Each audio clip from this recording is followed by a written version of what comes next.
Bum bum bum bum bum bum bum bum bum bum bum bum. The Peter Light Show. Bum bum bum bum bum bum bum.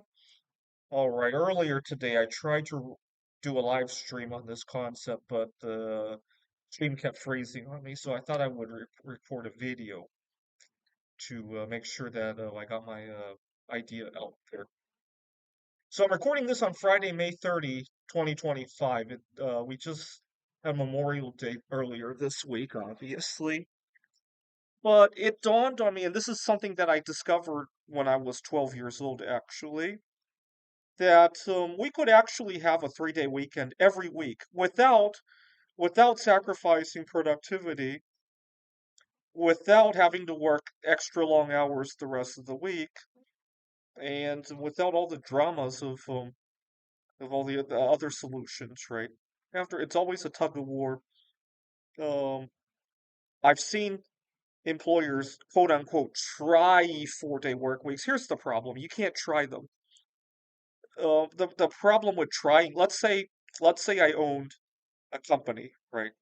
Let's say we're mining Moscovium from the earth, right? And I hire a bunch of miners to do that. And I say, well, we're gonna have 4-day work weeks for the next 2 months, as a trial. Well, what are these miners gonna do? They're probably not gonna schedule very much, 3 months, 4 months out there, right?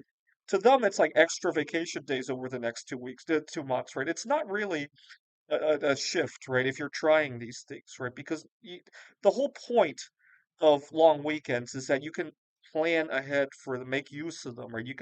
You could take classes on a Sunday, right? Because you know you have them off, right? Anyways, but I have a solution that would avoid all of that, and I came up with this when I was 12 years old. And to understand how I came up with it, we had just had a Memorial Day weekend just like this, and we went back to school. I was 12 years old. And before I knew it, it was Friday again. And I'm like, gee, that was a short week. And I'm like, I really didn't need a short week. What I needed was the 3-day weekend. And it dawned on me those two concepts are not mutually exclusive. You can work 5 days and then take 3 days off, right? And I thought that was the greatest invention in the world at the time. I went up to my sixth grade teacher. My sixth grade homeroom teacher was a history buff. He taught history most of the day on a given school day, and his immediate reaction to me was, and this was not uncommon of a reaction for most of the adults in my life. His immediate reaction was, "Well, where are we going to get the eighth day from?" Now, I wish I had the wisdom to respond to him. Nowadays, when people say that to me, I simply ask, "Where did we get the seven from?" Right? It's not like our planet does anything unusual every 7 days, right? If I had asked people to change the 24-hour clock, sure, you could probably say that, right? Where are we going to get the extra hour? That might make a little bit of sense. Even that doesn't really make sense, by the way. You can change the length of the day, right? There are plenty of natural geological cycles that we don't pay attention to, right? After all, when was the last time you paid attention to the cycles of Jupiter's of phases or the phases of Venus or right? We don't have certain names for those cycles, right? But it would make more sense if I had suggested that we change the day to 27 hours. Where are we going to get those 3 hours? That would make a little bit more sense, right? But I was suggesting that we have an 8-day week. Where are we going to get the 8 days from? Where did we get seven from? Right? And but people are very narrow-minded about them. I told my parents about it. They didn't listen either. Actually, my classmates in sixth grade had a better time at understanding me than the adults in my life. That's how silly it was. I used to teach at a tutoring center. I had first or second graders who were learning about how many days there are in the week, and I would ask my students, "Do you know why there are 7 days in the week?" And my students would realize that there really isn't a good reason, right?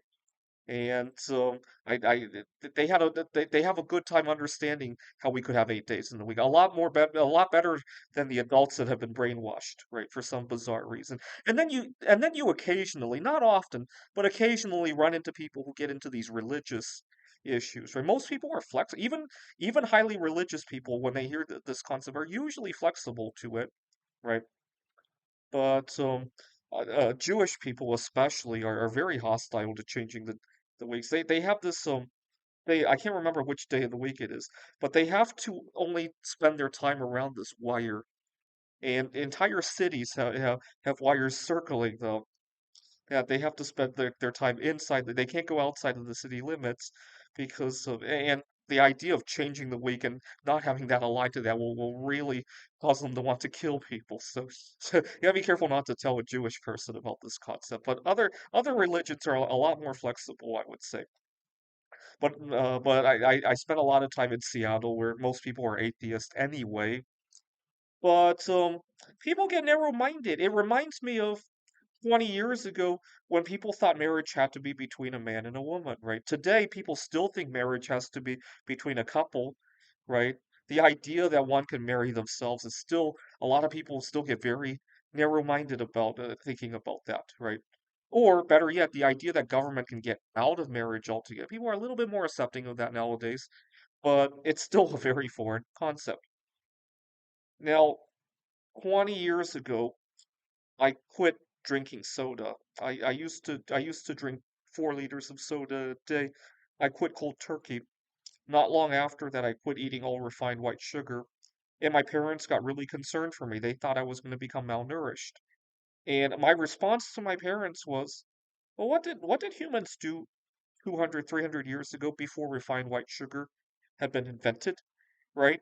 We went from, it's not like we didn't have great inventions, innovations.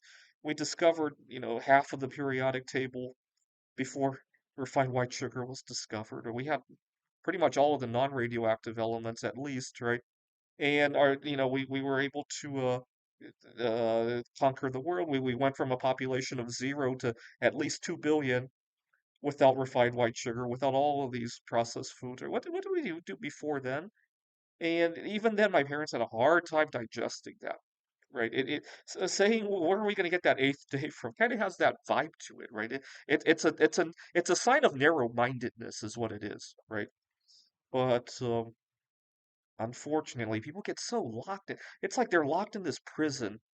They can't see the outside world. It's very sad when I hear anybody utter something that implies that they've locked themselves into this ideological prison. It really is. Um, but I'm gonna throw this idea out there. I'll probably take a look at some 3-day weekend movements and throw my idea out there. Every holiday, every long weekend holiday, I think about this, and every year I write many, many letters about this, and it seems to go down a black hole for some reason every time I write about it. This is the Peter Dislike Show. Bum bum bum bum bum bum bum bum bum bum bum bum.